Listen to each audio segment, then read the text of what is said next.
Hello বন্ধুরা, welcome to only sports view. তো এই ভিডিওতে কথা বলতে চলেছে ইন্ডিয়ান ফুটবল ন্যাশনাল টিমকে নিয়ে। তো ইন্ডিয়ান ফুটবল ন্যাশনাল টিমের ম্যাচ রয়েছে এএফসি এশিয়ান কাপ কোয়ালিফিকেশনের ইন্ডিয়া ভার্সেস হংকংয়ের সঙ্গে 10 তারিখ 10ই মে বিকেল 5:30 থেকে। তো সেই ম্যাচটা নিয়ে কিছুটা আলোচনা করব। তো সেই ম্যাচে ইন্ডিয়ার কীরকম লাইন আপস হতে পারে হংকংয়ের বিরুদ্ধে, এছাড়া ইন্ডিয়ার শক্তি দুর্বলতা নিয়ে কথা বলবো, এছাড়া হেড টু হেডও একটু দেখে নেবো। তো ভিডিওটি সবাই শেষ পর্যন্ত দেখতে থাকো, আর চ্যানেলে নতুন হয়ে থাকলে চ্যানেলটি সাবস্ক্রাইব করে পাশে থাকা বেল আইকনটি অন করে পাশে থেকো।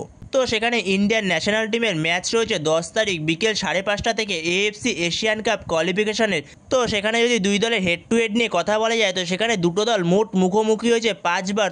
তো ইন্ডিয়া আর হংকংয়ের 5বারের দেখায় হংকং জিতেছে 2বার এবং 1বার জিতেছে ইন্ডিয়া, আর 2বার ড্র হয়েছে। আর এই ইন্ডিয়া আর হংকংয়ের 5বারের দেখায় মোট গোল হয়েছে 14টা, তার মধ্যে 6টা গোল করেছে হংকং আর 8টা গোল করেছে ইন্ডিয়া। যেখানে এই ম্যাচটা ইন্ডিয়া হংকংয়ের সঙ্গে জিতে গেলে ইন্ডিয়া ভালো জায়গায় থাকতে পারবে। যেখানে এই গ্রুপ সিতে এএফসি এশিয়ান কাপ কোয়ালিফিকেশনের গ্রুপ সিতে প্রত্যেকটা টিমই প্রথম ম্যাচ ড্র করেছে। তো প্রত্যেকটা টিমের পয়েন্টই এখন বর্তমান সময় 1। তো এই ম্যাচটা যেই দলই জিতবে না কেন সে একটা ভালো জায়গাতেই থাকবে। তো সেখানে বর্তমান সময় ইন্ডিয়ার জন্য জেতাটা একটু টাফ। ইন্ডিয়ান টিমের অবস্থা খুবই খারাপ, যেখানে ইন্ডিয়ান টিমের গোল করার লোকের পুরোপুরি অভাব রয়েছে। যেখানে সুনীল ছেত্রীকে রিটায়ারমেন্ট থেকে আবার ফিরতে হয়েছে গোলের জন্য। তো সেখানে যেরকম গোলের সমস্যা রয়েছে, তো সেরকম ডিফেন্সেরও সমস্যা রয়েছে, অ্যাটাকিং মিডফিল্ডেরও সমস্যা রয়েছে ইন্ডিয়ান টিমের। যেখানে ইন্ডিয়ান টিমের কোচ মোলোলো মার্কুয়েজ রোকা সে সাহাল আব্দুল সামাদকে চান্স দিল না কেন স্কোয়াডে, তো সেটাই বোঝা মুশকিল হলো।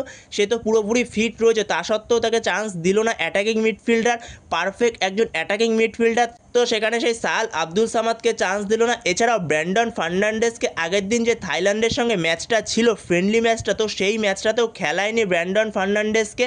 তো সেখানে মোলোনো মার্কুয়েজ রোকার অনেক কিছুই ভুলভাল রয়েছে এখনও পর্যন্ত। যেখানে এই হংকংয়ের সঙ্গে ম্যাচটা খেলা খুব একটা সহজ হবে না। যেখানে হংকং ফ্রেন্ডলি ম্যাচ খেলে আসছে ম্যানচেস্টার ইউনাইটেডের সঙ্গে, ইংলিশ প্রিমিয়ার লিগের দল ম্যানচেস্টার ইউনাইটেডের সঙ্গে তারা ফ্রেন্ডলি খেলে আসছে। যেখানে হংকং হয়তো ম্যাচটা 3-1 গোলে হেরে গেছে, কিন্তু হংকং যথেষ্ট ভালো পারফরমেন্স করেছে সেই ম্যাচটাতে। যেখানে প্রথমে গোল করে এগিয়ে গিয়েছিল হংকং, তারপরে 3 গোল তারা খেয়ে যায়, কিন্তু যথেষ্ট ভালো খেলেছে। এছাড়া আমাদের ইন্ডিয়ান টিম যে থাইল্যান্ডের সঙ্গে ফ্রেন্ডলি ম্যাচটা খেলেছে, তো সেখানে অতীব জঘন্য ফুটবল খেলেছে ইন্ডিয়ান টিমের থেকে দেখা গেছে।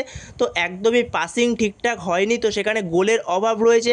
তো সেখানে যত তাড়াতাড়ি সম্ভব এআইএফএফকে ওসিআই প্লেয়ারদের নিয়ে আসার ব্যবস্থা করতে হবে। মানে যারা ভারতীয় বংশোদ্ভূত প্লেয়ার, তো তাদেরকে নিয়ে আসার ব্যবস্থা করতে হবে। যারা বাইরের দেশে খেলছে, তো সেই সব প্লেয়ারদের নিয়ে আসার ব্যবস্থা করতে হবে।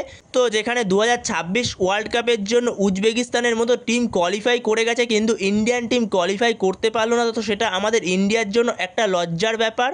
তো সেখানে এএফএফ যত তাড়াতাড়ি সম্ভব না কেন ওসিআই প্লেয়ারদের নিয়ে এসে টিমটাকে ঠিক করা দরকার ইন্ডিয়ান টিমটাকে। তো এরপরে যদি ইন্ডিয়ান টিমের শক্তিশালী দিক নিয়ে কথা বলা যায়, তো সেখানে ইন্ডিয়ান টিমের শক্তিশালী দিক হলো এই ম্যাচে বিশেষ করে মিডফিল্ডটাকে শক্তিশালী তাদের করতেই হবে। যেখানে মিডফিল্ডে আপিয়ার সঙ্গে যদি ব্র্যান্ডন ফার্নান্ডেস স্টার্ট করে, যেখানে আগের দিন থাইল্যান্ডের সঙ্গে ম্যাচটাতে ব্র্যান্ডন ফার্নান্ডেসকে স্টার্ট করায়নি রোকা, তো সেখানে ব্র্যান্ডন ফার্নান্ডেসের সঙ্গে আপিয়াকে যদি স্টার্ট করায়, তাহলে মিডফিল্ডটা কন্ট্রোলে থাকবে ইন্ডিয়ার ভালো রকম। এছাড়াও এই ম্যাচে উইংয়ের ভালো ভূমিকা রাখতে হবে, যেখানে লিস্টান ক্লসো এবং চাংতে দুজনকেই ভালো ভূমিকা রাখতে হবে উইংয়ের ক্ষেত্রে, ভালো ভালো বল ক্রস করার জন্য।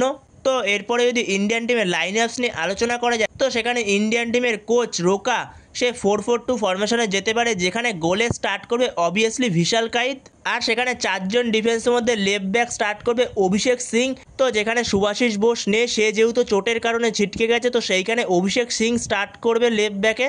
আর সেখানে রাইট ব্যাকে স্টার্ট করবে আশিস রায়, আর দুজন মেন সেন্টার ব্যাক, একজন সন্দেশ জিঙ্গান আরেকজন আনোয়ার আলী, আর দুজন সেন্টার মিডফিল্ডার, একজন আপুয়া আরেকজন ব্র্যান্ডন ফার্নান্ডেস। তো ব্র্যান্ডন ফার্নান্ডেসকে যদি স্টার্ট করায় কোচ রোকা, তাহলে ব্র্যান্ডন ফার্নান্ডেস একটু অ্যাডভান্স রোলে খেলবে। সে মেনলি অ্যাটাকিং মিডফিল্ডের রোলটা প্লে করবে, আর তার পেছন থেকে খেলবে আপুয়া ডিফেন্সিভ মিডফিল্ডের রোলটা প্লে করবে। আর দুদিকের উইং থেকে লেফট উইং থেকে লিস্টান কোলাসো স্টার্ট করতে পারে, আর রাইট উইং থেকে স্টার্ট করবে ছাংতে, আর ওপরে দুজন স্ট্রাইকার হতে পারে, একজন সুনীল ছেত্রী আর একজন মানবীর সিং। তো মানবীর সিংকে অ্যাজ এ স্ট্রাইকার ইউজ করতে পারে রোকা। এছাড়া মাঝে মধ্যে ছাংতে সে স্ট্রাইকারে যেতে পারে এবং মানবীর সিং সে রাইট উইং থেকে খেলতে পারে।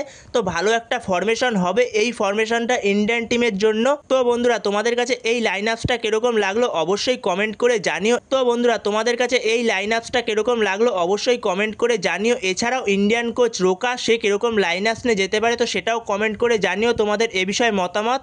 তো এরপরে যদি এই এএফসি এশিয়ান কাপ কোয়ালিফিকেশনের ইন্ডিয়া ভার্সেস হংকং ম্যাচটা কোথায় লাইভ টেলিকাস্ট দেখা যাবে তো সেই বিষয়ে যদি কথা বলা যায় তো সেখানে ইন্ডিয়া ভার্সেস হংকং ম্যাচটা লাইভ টেলিকাস্ট দেখা যাবে ফ্যানকোড অ্যাপের মাধ্যমে। শুধুমাত্র ফ্যানকোড অ্যাপেই দেখানো হবে, মোবাইলের মাধ্যমে ফ্যানকোড অ্যাপেই তোমরা দেখতে পারবে এই ম্যাচের লাইভ টেলিকাস্ট। তাছাড়া টিভিতে কোনো জায়গায় দেখানো হবে না এই ম্যাচের লাইভ টেলিকাস্ট, শুধুমাত্র ফ্যানকোড অ্যাপেই তোমরা দেখতে পারবে। তো এই ইন্ডিয়া ভার্সেস হংকং ম্যাচের লাইভ টেলিকাস্টের আপডেট এই ছিল। তো বন্ধুরা এই ভিডিওতে এই পর্যন্তই। তো এই ভিডিওতে এই আপডেটগুলো নিয়ে আলোচনা করার ছিল। তো ভিডিওটি ভালো লাগলে অবশ্যই লাইক শেয়ার সাবস্ক্রাইব করতে ভুলো না। তো নেক্সট ভিডিওতে দেখা হচ্ছে, ততক্ষণের জন্য বাই বাই।